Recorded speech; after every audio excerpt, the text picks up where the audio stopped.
दोस्तों, क्या आप जानते हैं आज हम बात करेंगे बॉलीवुड के एक ऐसे हैंडसम एक्टर की जिन्होंने अपने पहले एल्बम से धूम मचा दी थी। अगर आपको बॉलीवुड का 90s का दौर याद होगा तो आप नकुल कपूर को नहीं भूल पाए होंगे, जिन्होंने बॉलीवुड में कदम रखने से पहले प्राइवेट एल्बम से ही सबको अपना दीवाना बना लिया था और जब बॉलीवुड में कदम रखे तो वो अपनी पहले ही फिल्म से तहलका मचा दिए थे। मगर क्या कभी आपने ये सोचा कि वो अचानक रातों रात कहाँ गायब हो गए थे? दरअसल लोगों ने उन्हें जीवित रहते ही मरा हुआ साबित कर दिया था। और सालों बाद एक ऐसा अजीब रहस्य सामने आया था जो चौंकाने वाला था। तो आइए नकुल कपूर की फिल्मों से लेकर उनके गायब होने तक की कहानी आपको बताते हैं। हिंदी सिनेमा के 90s के दौर में एक युवक प्राइवेट एल्बम में काम करके युवाओं के बीच काफी ज्यादा लोकप्रिय हो रहे थे। इनका नाम था नकुल कपूर। नकुल कपूर का जन्म 11 जुलाई 1974 को दिल्ली में हुआ था। कम ही लोगों को पता होगा कि नकुल कपूर ने कभी फिल्मों में आने का और एक्टिंग के बारे में सोचा ही नहीं था। उनकी रुचि तो खेलों में थी। दिल्ली के मॉडर्न स्कूल में पढ़ रहे नकुल कपूर जब छोटे थे तभी उन्होंने वाटर स्पोर्ट खेलने शुरू कर दिए थे। नकुल कपूर पढ़ाई के साथ साथ वाटर ड्राइविंग सीखने लगे थे। नकुल इतनी अच्छी ड्राइविंग करने लगे थे कि उन्होंने देश की सबसे बड़ी प्रतियोगिता को जीत लिया था और वो वाटर ड्राइविंग में नेशनल लेवल चैंपियन बनकर उभरे थे। मगर किस्मत में तो स्टार बनना लिखा था, तो ड्राइविंग तो बस वहां तक पहुंचने का एक जरिया बन गई। हुआ यूं था कि नकुल बचपन से ही काफी ज्यादा हैंडसम दिखा करते थे। उनके दोस्त अक्सर कहा करते थे कि मॉडलिंग कर खूब पैसा कमाएगा। नकुल ने भी मजाक मजाक में ही अपनी कुछ तस्वीरें मॉडलिंग एजेंसी में भिजवा दी थी।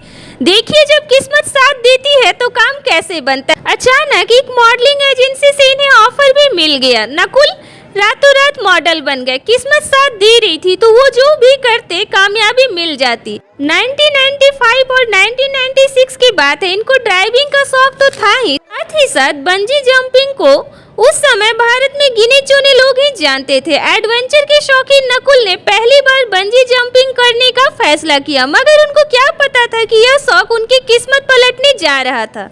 नकुल जब बंजी जंपिंग करने की तैयारी करने लगे थे तो ये खबर आग की तरफ फैल गई थी। सफलतापूर्वक बंजी जंपिंग करने की खबर एक मशहूर कोल्ड ड्रिंक कंपनी तक भी पहुंची। कंपनी को आइडिया पसंद आ गया। उन्होंने नकुल कपूर को बुलाया और एक बड़ा ऑफर दे दिया। भारी भरकम फीस देकर उन्हें अपना ब्रांड एम्बेसडर बना दिया। उनको उस कंपनी के विज्ञापन में भी बंजी जंपिंग करनी थी। 1996 में उनका पहला विज्ञापन आया। इस विज्ञापन में दिखाया गया था कि कोल्ड ड्रिंक खत्म हो जाती है तो नकुल पैर में रस्सी बांधकर पहाड़ से कूद जाते और लोगों को ये विज्ञापन ही नहीं बल्कि नकुल कपूर भी खूब पसंद आ गए थे। अगले साल 1997 में हेलीकॉप्टर से जंप लगाने वाले नकुल कपूर का विज्ञापन भी खूब मशहूर हो गया था। बस यहीं से वो सिंगर शिवानी कश्यप की नजरों में चढ़ गए थे। वो अपना एक प्राइवेट एल्बम निकालने जा रही थी जिसके लिए उन्हें एक नए हीरो की तलाश थी। हैंडसम नकुल में उनको अपना हीरो नजर आ गया। उन्होंने अपनी प्राइवेट एल्बम में नकुल को साइन कर लिया। साल 1998 में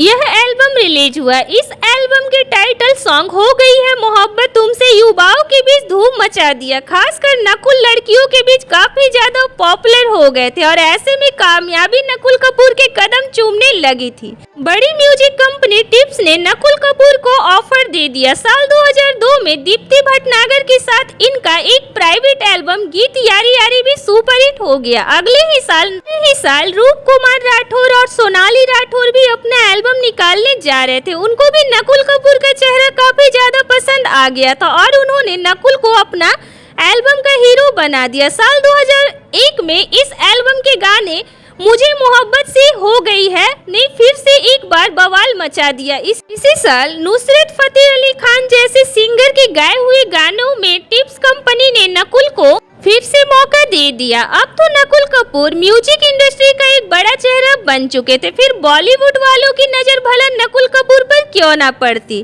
फिर साल 2001 में प्रोड्यूसर रमेश तुरानी एक फिल्म बनाने जा रहे थे जिसके लिए उन्हें एक नए चेहरे की जरूरत थी और फिर अचानक उनकी नजर नकुल के प्राइवेट एल्बम पर पड़ी। उनको नकुल पसंद आ गए थे। उन्होंने नकुल कपूर को अपनी फिल्म में हीरो बना लिया। साल 2002 में इस फिल्म का नाम था तुमसे अच्छा कौन है। इस इस फिल्म से जुड़ा एक दिलचस्प किस्सा है जो हम आपको बताते हैं। दरअसल हुआ यूं था कि एक योजना के तहत इस फिल्म के मेकर्स ने इस फिल्म के गाने को महीनों पहले ही रिलीज कर दिए थे। इस फिल्म के तीनों गानों ने संगीत प्रेमियों के बीच कोहराम सा मचा दिया था। सोनू निगम का गाया हुआ गाना ये उन दिनों की बात है। दूसरा, इस फिल्म का टाइटल सॉन्ग तुमसे अच्छा कौन है, कुमार सानू का गाया हुआ ये तीसरा गाना आँख है भरी भरी और तुम मुस्कुराने की बात करते हो उस साल का सबसे बड़ा हिट गाना बन गया था। फिल्म के गाने की दीवानगी का आलम कुछ ऐसा था कि फिल्म के रिलीज होने से पहले ही सारे कैसेट आउट ऑफ स्टॉक हो चुके थे। जब फिल्म रिलीज हुई थी तो नकुल कपूर को देखने के लिए दर्शक इस तरह से सिनेमा हॉल में पहुंचते थे कि उसी दिन रिलीज हुई गोविंदा की फिल्म प्यार दीवाना होता है तक फ्लॉप हो गई थी। मगर अफसोस, अचानक नकुल कपूर गायब हो गए थे। लोग नकुल कपूर की अगली फिल्म का इंतजार करते रहे, लेकिन साल दर साल इंतजार चलता रहा पर कोई फिल्म नहीं आई। फिर इसके बाद जो खबर आई उस खबर ने लोगों को हैरान कर दिया था। खबर ये थी कि नकुल कपूर की मौत हो गई। कोई कहता कि बीमारी ने उनकी जान ली है तो कोई कहता कि सड़क हादसे में उनकी मौत हो गई है। सालों तक अब लोग यही मानते रहे कि नकुल कपूर अब इस दुनिया में नहीं है, मगर अचानक एक अजीब सा रहस्य सामने आया।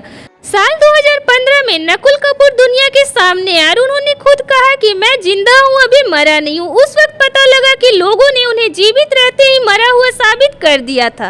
नकुल कपूर की जिंदगी का एक और सच है, उनका झुकाव आध्यात्मिक की ओर बहुत ज्यादा था। अचानक मिली कामयाबी ने उनको ज्यादा आध्यात्मिक बना दिया था, इसलिए उन्होंने कामयाबी के बावजूद भी सब कुछ छोड़कर अध्यात्म की राह पर चलना शुरू कर दिया था। वो भारत छोड़कर कनाडा में बस गए थे। वो अपनी पत्नी और बेटी के साथ कनाडा के वैंकूवर शहर में बस गए थे। यहाँ उन्होंने एक डिवाइन लाइट नाम का योग सेंटर खोला है। वो अब कनाडा में ही विदेशियों को योग और अध्यात्म की शिक्षा देते हैं। तो ऐसी थी नकुल कपूर की कहानी।